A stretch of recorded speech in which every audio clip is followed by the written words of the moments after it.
आज यहाँ हम देखेंगे आपको डॉट प्रोडक्ट और क्रॉस प्रोडक्ट के कुछ इम्पोर्टेंट फार्मूला जो बहुत ही हेल्पफुल होने वाला है आपके लिए।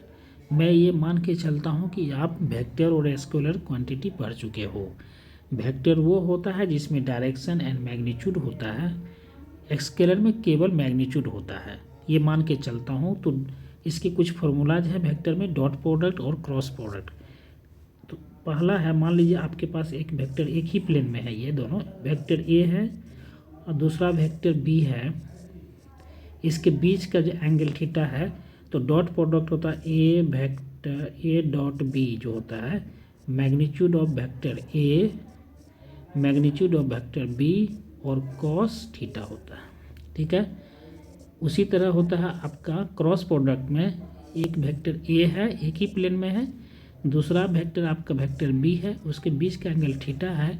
तो क्रॉस प्रोडक्ट होता है ए क्रॉस बी बराबर हो जाता है आपका mod of A mod of B sine theta.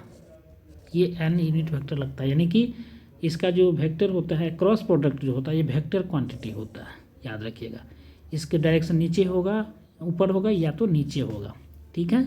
तो ये आपको याद रखना होगा कि ये क्रॉस प्रोडक्ट जो होता है वेक्टर क्वांटिटी होता है, वेक्टर क्वांटिटी होता है। ये क्या हो, स्केलर हो जाता है, मैग्नीट्यूड आता है, स्केलर हो जाता है।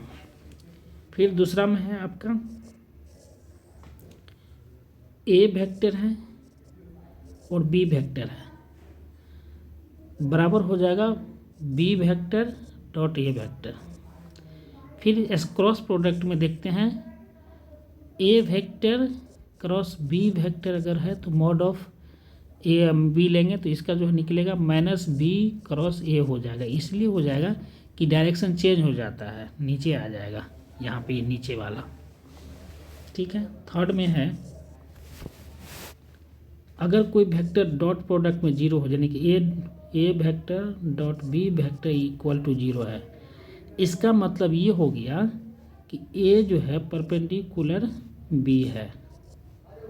आप इसको ऐसे समझोगे, मान लीजिए वेक्टर ए रहा होगा, वेक्टर बी रहा होगा, एक ए डॉट बी जीरो है, ए डॉट बी जीरो है, मतलब mod of A mod of B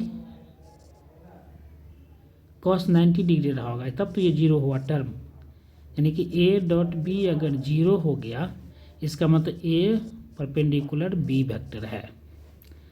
third में क्रॉस प्रोडक्ट में क्या होता है, अगर ए वेक्टर क्रॉस बी वेक्टर बराबर जीरो है, इसका मतलब हो गया क्या, ए पैरेलल टू बी वेक्टर होगा। आप कैसे, तो मान लीजिए कोई वेक्टर ए रहा होगा, वेक्टर बी रहा होगा, तो वेक्टर ए क्रॉस बी बराबर mod of A mod of B sine theta. ठीक है। अब ये टर्म जीरो है, मतलब mod of A mod of B, ये टोटल यानी कि साइन 90 डिग्री बराबर क्या होता है, 1 होता है, और साइन 0 डिग्री बराबर क्या होता है, 0। तो मतलब ये टर्म जीरो हो जाएगा, यानी कि ए क्रॉस बी अगर जीरो हो रहा है, ए क्रॉस बी जीरो हो रहा है, तो मतलब ए पैरेलल टू बी होगा। ठीक है। फोर्थ में आपका है यूनिट वेक्टर। क्या होता है, यूनिट वेक्टर को आई जे और के से डिनोट करते हैं। क्या है, इसका मैग्नीट्यूड क्या होता है, यूनिट वेक्टर का मैग्नीट्यूड क्या होता है, 1 होता है। जे का मैग्नीट्यूड क्या होगा, 1 हो जाएगा। और के जो है यूनिट वेक्टर, इसका मैग्नीट्यूड, ऐसा वेक्टर जिसका मैग्नीट्यूड 1 हो। तो यूनिट वेक्टर जैसे आई डॉट आई होगा, इसका मतलब हो गया आपको जे डॉट जे के डॉट के, मतलब 1 हो जाएगा। क्या है, तो ए वेक्टर आई के साथ आई, कोई वेक्टर आई है और फिर दूसरा वेक्टर आई है पैरेलल, अगर यानी कि कॉस 0 डिग्री होगा, कॉस 0 डिग्री का वैल्यू 1 होता है, तो आई का मॉड दूसरा आई का मॉड कॉस 0 डिग्री, तो ये आई का मॉड 1, ये 1, ये 0 का 1, यानी कि आई डॉट आई। जब भी डॉट फॉर्म में देखें यूनिट वेक्टर का, दो सेम यूनिट वेक्टर का डॉट प्रोडक्ट होता है तो वो 1 होता है। जे डॉट जे बराबर 1, के डॉट के इक्वल टू 1 होगा। सिमिलरली अगर आपको क्रॉस प्रोडक्ट में देखेंगे I cross I equal to J cross J बराबर के क्रॉस के इक्वल टू 0 हो जाता। 0 क्यों होता? आई के साथ आई क्रॉस आई है, तो आई मॉड यानी कि आई मतलब यूनिट वेक्टर साइन कितना आई के साथ आई 0 डिग्री, तो साइन 0 पे क्या होता है 0, ये टर्म 0 हो जाएगा। यानी कि क्रॉस प्रोडक्ट में सेम हो आई क्रॉस आई जे क्रॉस जे के क्रॉस के हो तो इसका वैल्यू आपका 0 0 0 हो जाता है। ठीक है। अब है 5 में 5 फॉर्मूला है 5वां नंबर का। आई क्रॉस जे हो तो मतलब एक दूसरे के परपेंडिकुलर है।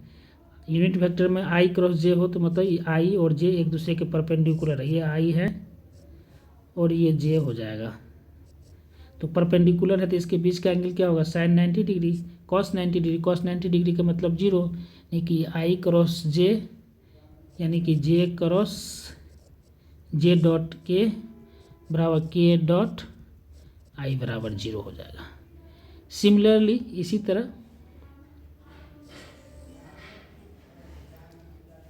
तरह हम देखेंगे क्रॉस प्रोडक्ट की तरफ, तो क्रॉस प्रोडक्ट में हो जाएगा आई क्रॉस जे।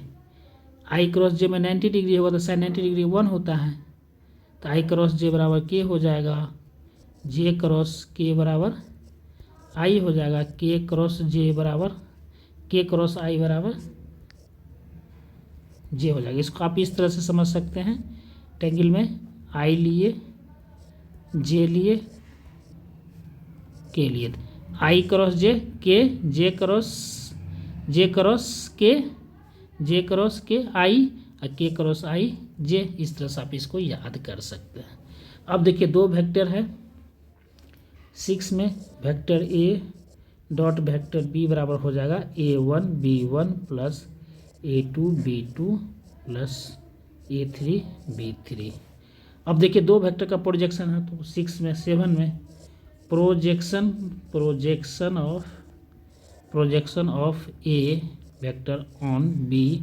इसको लिखने का तरीका है दोनों का डॉट प्रोडक्ट लेंगे ए डॉट बी, बाय जिस पे प्रोजेक्शन लेंगे उसका मैग्नीट्यूड ले लेंगे। ठीक है, उसका हम मैग्नीट्यूड ले लेंगे।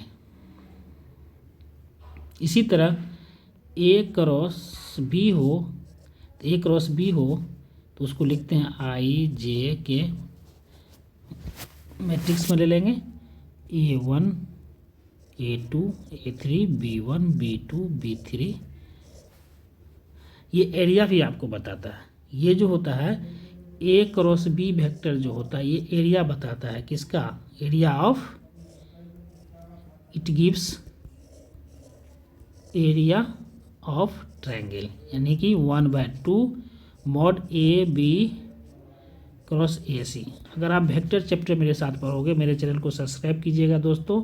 अगर आपको वेक्टर डिटेल में पढ़ना हो 11th-12th के लिए तो आप मेरे चैनल पर आइए, वहाँ पे डिटेल वीडियो में है। फिलहाल मैं डॉट और क्रॉस प्रोडक्ट को बताया कुछ इंपॉर्टेंट फार्मूला ताकि आपको इजी वे में याद रह सके। तो आशा करते हैं कि आप इस वीडियो को देख के आप लाभान्वित हो सकते हैं, आप कुछ समझ पाए होंगे। ये सारा फार्मूला आपको ध्यान में रखना होगा।